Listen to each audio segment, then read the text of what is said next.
Hello guys, welcome back again to my channel. This is Mariamy Magallanes Rosales. So, pag-uusapan natin ngayon guys ay kung paano magiging accredited salesperson. So, dapat mag-process tayo sa PRC guys at ito yung mga requirements sa pag-process.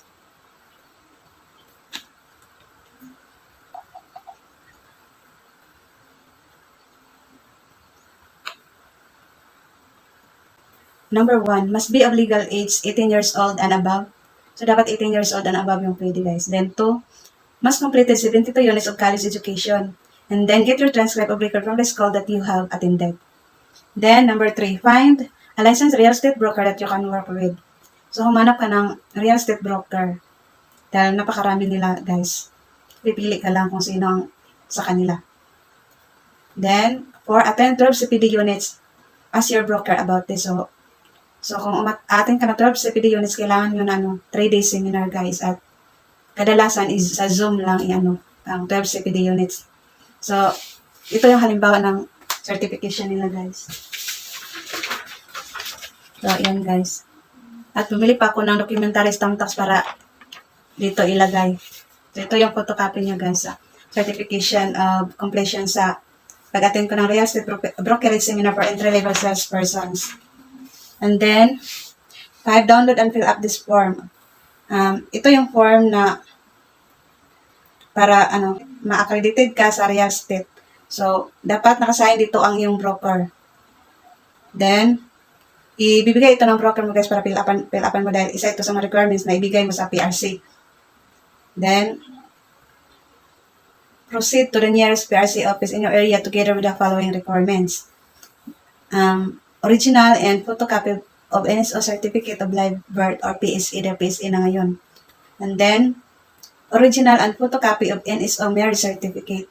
So, kailangan dalhin yung original guys kasi titingnan pa nila yung original bago nila kunin yung photocopy mo sa birth certificate at sa marriage certificate. And then, say original and notarized certificate of educational attainment to the completion of at least 2 years of college. So, kailangan mong kunin yung certification mo sa college na nakaabot ka ng 2 years in college or 72 units. Kailangan may dapat notarize yung certification mo. And then, original NBI clearance. So, kailangan yan guys.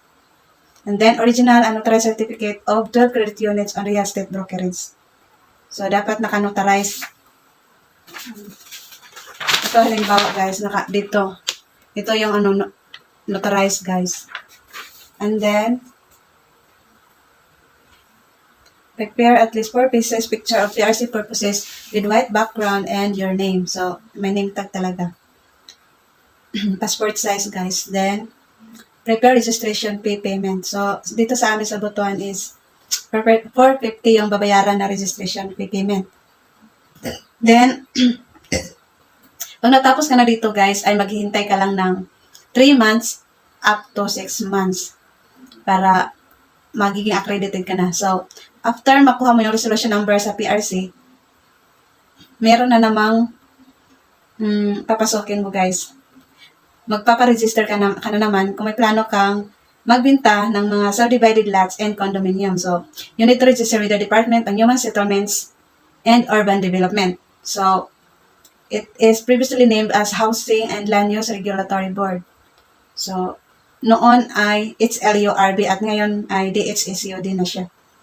And then, ito yung mga requirements para makapag-apply ka sa DHSCOD or makapag-register. 1, accomplish application form. Then 2, sign salesperson engagement or employment from your broker. Then 2x2 picture with white background. And then, latest PRC license or certificate and ID card photocopy. Then, surety bond of 1,000 pesos. Then, itago mo yung resibo mo para sa next year na renewal. Then, registration fee payment of 288 pesos. So, yun lang guys. Thank you for watching and please don't forget to like, share, and subscribe to my channel para updated po kayo sa bago kong video. Or hit the notification bell guys para updated kayo lagi. Then, yun lang guys. Thank you for watching and God bless.